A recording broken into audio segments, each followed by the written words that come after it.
I don't know about you, but I am super excited about this conversation because it has so much potential for all of us, all of humanity, all of Americans to join forces together so that we can make sure that we no longer have a police and community problem. So the conversation, part 12, we're going to start with police brutality trivia. How about that?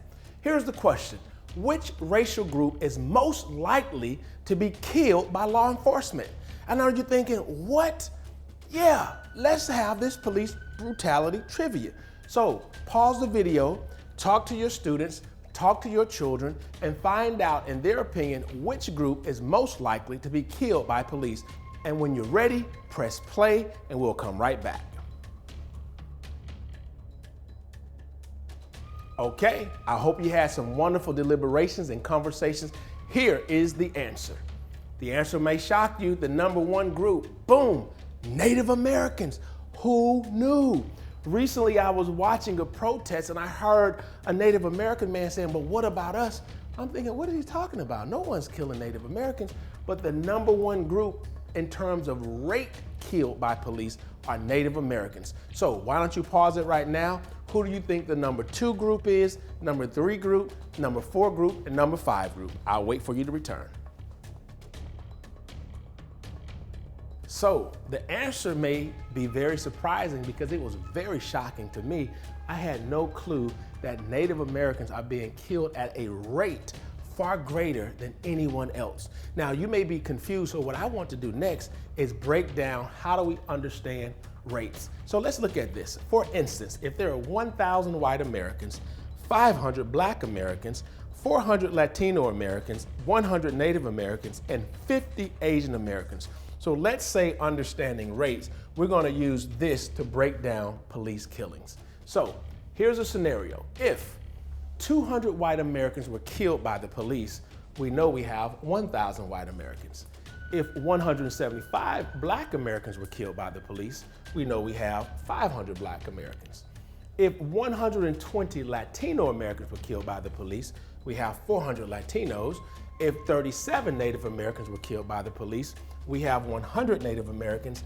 And if only 1 Asian American were killed by the police, and we have only 50 Asian Americans, this is how that works.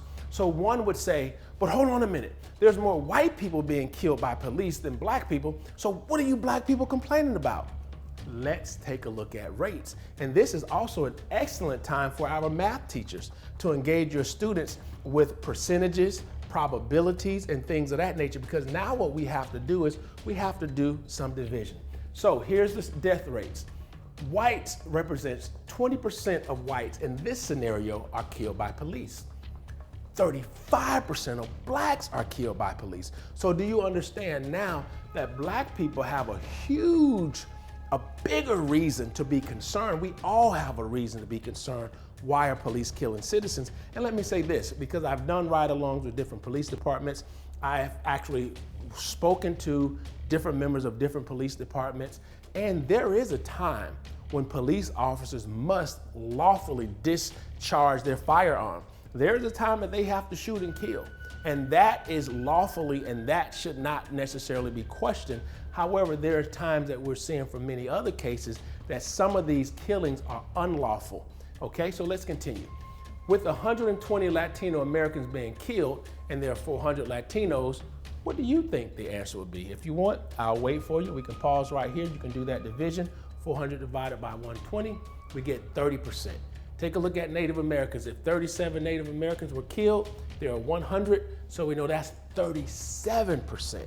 And then Asian Americans, almost across the board, Asian Americans are the least to get killed.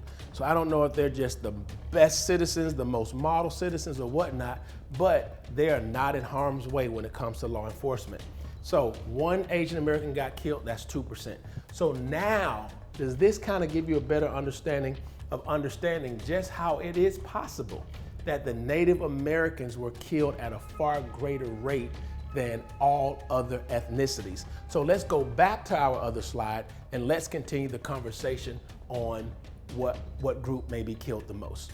So if you haven't answered it already, the number 2 group are African Americans. The number 3 is Latino Americans. Number 4 are white Americans, and at the very bottom, Asian Americans. So I hope what I just shared with you allows you to understand that a little bit better. What you can do here is this is a perfect time to pause the video, have a conversation.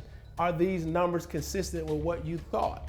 Why do you think the numbers are what they are? Because this is an excellent time to engage, for teachers to engage with their students, for parents to engage with their children, or even law enforcement to engage with the community.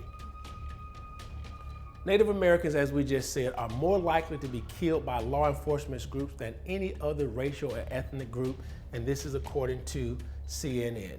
All right, so let's take a look at how this group breaks up in terms of demographics, in terms of age, in terms of gender, etc.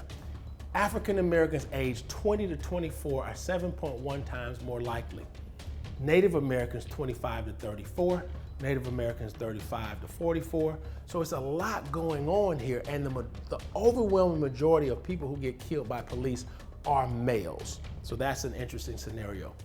Followed by Latino Americans, and then it looks like African Americans aged 35 to 44 is a lot lower than the younger males, and then African American males 15 to 19, that's a pretty high percentage. It's almost double that of the average ages of all races. But of this chart, here's something that shocked me. Take a look at this. The rate of police killings of African Americans has fallen 70% over the last 40 to 50 years. So with what we're seeing right now, we're saying it's an atrocity, but this is 70% lower than it was in the late 60s and 70s.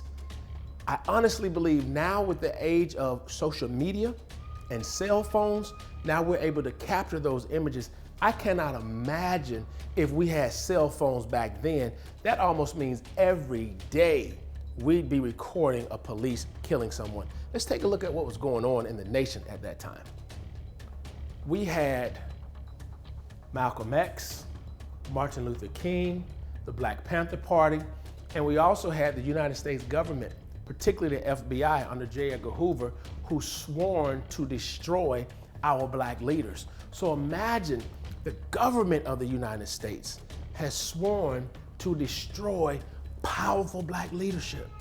What does that do to a community when all of its most powerful, most prolific leaders are being assassinated by the government of the United States? And so we're asked to trust, we're asked to believe, but can you imagine if Malcolm was still alive?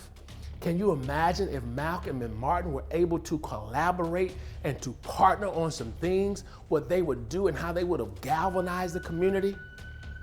And Fred Hampton with them, because he would have had the youth, and Fred Hampton had so much charisma that even white people, black people, they were like, how is he able to capture the attention of all of these people?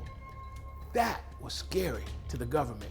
As a matter of fact, J. Edgar Hoover stated, quote, "The Black Panther Party represents the greatest threat among the black extremist groups to the internal security of the United States."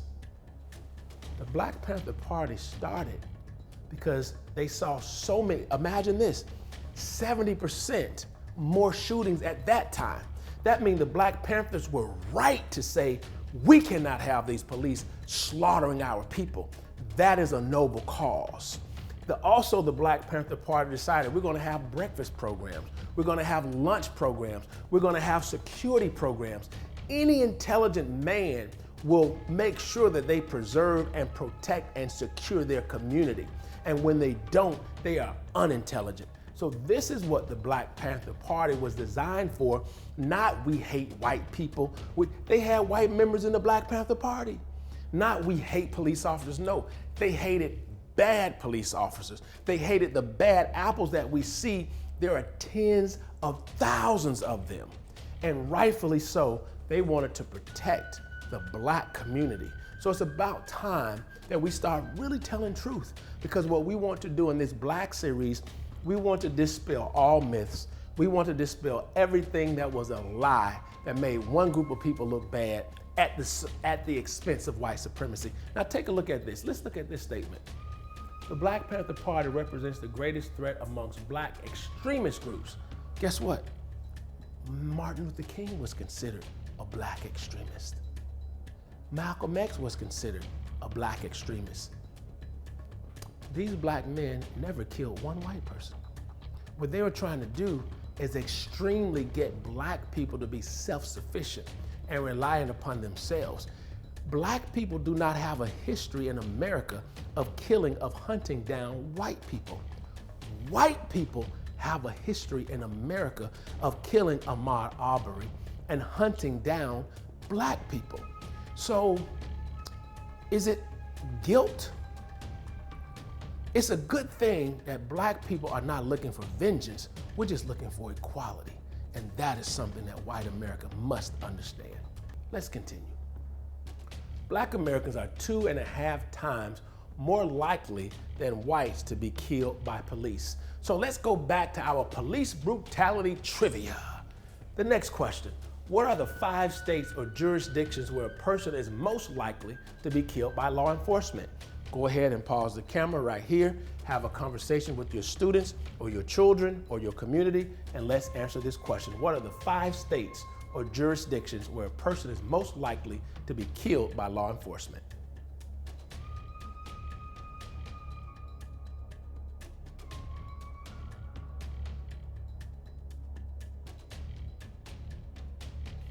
All right, so the answers may surprise you. Number 1, New Mexico. What?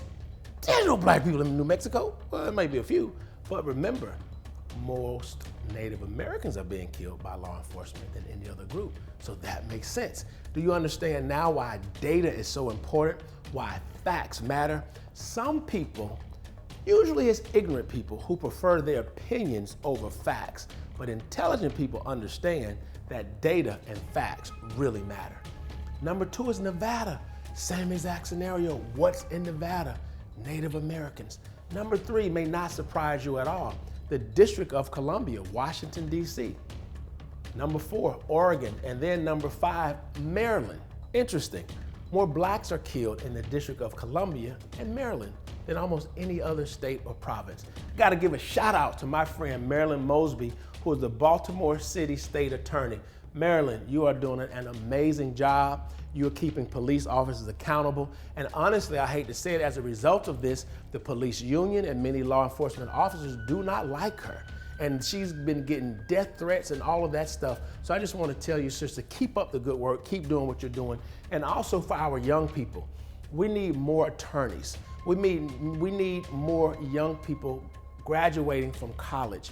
We need more young people being successful.